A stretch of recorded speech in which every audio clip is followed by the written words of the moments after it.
Hello everyone, কেমন আছেন সবাই? আজকে আমি আমার বাচ্চার জন্য আলুর পাকোড়া বানাবো। বিকেলের নাস্তায় হাতের কাছে কিছুই ছিল না, তাই ভাবলাম আলু দিয়েই বানিয়ে নেই। তো আলুর পাকোড়া বানানোর জন্য আমি এখানে 3টে আলু নিয়েছি। আলুগুলো গ্রেটারে গ্রেট করে নিচ্ছি।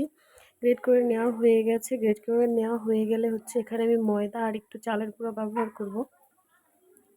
তারপর দিয়ে দেবো স্বাদ মতো লবণ, একটু হলুদ। যেহেতু আমার বাচ্চা খাবে তাই আমি মরিচ ব্যবহার করতেছি না। এখানে পেঁয়াজ গুঁড়ো, রসুন গুঁড়ো এগুলো আমি দিয়ে দিলাম। তো সুন্দর করে এগুলোকে মেখে নেব।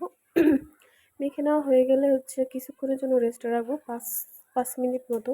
তো চুলায় তেল গরম হতে দিয়ে দিয়েছি। তেল গরম হয়ে গেলে আমি পাকোড়াগুলো ভেজে নেব। তো আমি কড়াইতে দিয়ে দিলাম।